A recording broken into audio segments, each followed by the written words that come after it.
নমস্কার, শুরু করছি আজকের সংবাদ।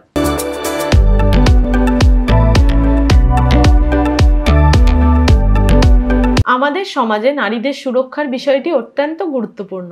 আর এই কাজ করার সুবিধার্থে পূর্ব বর্ধমান সাইক্লিং ক্লাবের তরফ থেকে বর্ধমান জেলা পুলিশ ও প্রশাসনের কাছে নারীর সুরক্ষায় সাইকেল পেট্রোলিং ইউনিট গঠনের দাবি জানানো হলো। এ প্রসঙ্গে তাদের মতামত জানাতে গিয়ে পূর্ব বর্ধমান সাইক্লিং ক্লাবের সচিব সন্দীপন সরকার বলেন, নারী ও জনসুরক্ষায় পুলিশ বিভাগের পক্ষ থেকে একটি সাইকেল পেট্রোলিং ইউনিট গঠনের প্রয়োজনীয়তা রয়েছে। এক্ষেত্রে ধীর গতিতে এবং নীরব চলাফেরার কারণে সাইকেলের ব্যবহার অপরাধ কমাতে বিশেষ কার্যকর হবে বলেই আমরা মনে করি। এছাড়া সাইকেলে প্রতিটি পাড়ার অলিগলি রাস্তা দিয়ে পুলিশের যাতায়াত করা সুবিধাজনক হবে। এর পাশাপাশি সাইকেলে অপরাধ প্রবণ এলাকা, বড় আকারের জনসমাবেশ ও দুর্গাপুজোর মতন উৎসবে ভিড় এড়িয়ে পুলিশের সাইকেল পেট্রোলিং দল আইন শৃঙ্খলা রক্ষায় বিশেষ ভূমিকা নিতে পারবে। সন্দীপন সরকার বলেন, জেলা পুলিশ যদি এই ধরনের সাইকেল পেট্রোলিং ইউনিট গঠন করে তাহলে আমরা আমাদের ক্লাবের তরফ থেকে বিনামূল্যে কিছু সাইকেল পুলিশ বিভাগের হাতে তুলে দেব।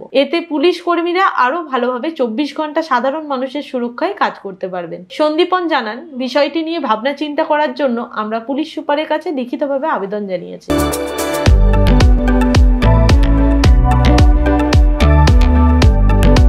আজকের সংবাদ এই পর্যন্তই।